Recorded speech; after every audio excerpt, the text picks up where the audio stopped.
Hey guys, இன்னைக்கு நம்ம பார்க்க போகிறது Spiderman brand new day. No வே ஹோம்க்கு அப்புறம் பீட்டர் பார்க்கரோட வாழ்க்கை எப்படி போகுது அப்படிங்கிறது தான் இந்த படத்தோட கதை. கதைப்படி பீட்டரை இந்த உலகம் மறந்துடுச்சு. அதனால் பீட்டர் தனியாக தான் வாழ்கிறாரு. சிட்டியில் இருக்கிற வில்லங்கள் கூட சண்டை போட்டுட்டு இருக்காரு. இப்படி தனியாக வாழ்கிறதுனால அவரோட உடம்புல மியூட்டேஷன் ஏற்படுது. அந்த மியூட்டேஷனை அவரால் கண்ட்ரோல் பண்ண முடியல. இந்த சமயத்தில் டேமேஜ் கண்ட்ரோல் சென்டரை யாரோ அட்டாக் பண்ணுறாங்க. அது வில்லனாக நடித்த சேடி சிங் தான் ஜீன் கிரேவாக நடிச்சிருக்காங்க. ஜீனோட வாழ்க்கையில் அந்த டேமேஜ் கண்ட்ரோல் சென்டர் ஏதோ ஒரு தாக்கத்தை ஏற்படுத்தியிருக்கு. அதனால் சேடி சிங், அதாவது ஜீன் கிரே, டேமேஜ் கண்ட்ரோல் சென்டரை அழிக்க பார்க்குறாங்க. இதை ஸ்பைடர்மேன் தடுக்க பார்க்குறாரு. கிளைமேக்ஸில் எப்படி சேடி சிங்கை கட்டுப்படுத்தி காம் டவுன் பண்ணுறாரு அப்படிங்கிறத ரொம்பவே எமோஷனலாக சொல்லியிருப்பாங்க. இந்த படத்தோட கிளைமேக்ஸை மிஸ் பண்ணிடாதீங்க, ரொம்பவே எமோஷனலாக இருக்கும். டாம் ஹாலண்ட் சிண்டையாவோட ஆக்டிங் வேற லெவலில் இருக்குது. குறிப்பாக சேடி சிங் பீக் பெர்ஃபார்மன்ஸ் கொடுத்துருக்காங்க.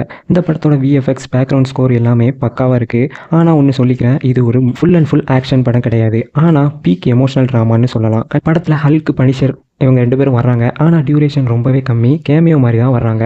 குறிப்பாக சொல்லணுன்னா படத்தோட முக்கியமான சீன்ஸ் எல்லாத்தையுமே ட்ரெய்லரில் காமிச்சிட்டாங்க. அதனால் சர்ப்ரைஸ் எலமெண்ட்ஸ் எதுவுமே இல்லை. போஸ்ட் கிரெடிட் சீன்ஸுமே ரொம்பவே சாதாரணமாக தான் இருக்குது. ஓகே கைஸ், ஃபைனலாக இந்த படம் நோ வே ஹோம் மாதிரி ஒரு மல்டிவர்ஸ் லெவலில் பிரம்மாண்டமான படம்னு கேட்டால் அப்படி இல்லை. ஆனால் ஆல்ரெடி சொன்ன மாதிரி peak emotional drama. Okay guys, இந்த படத்தை பார்த்துட்டிங்களா?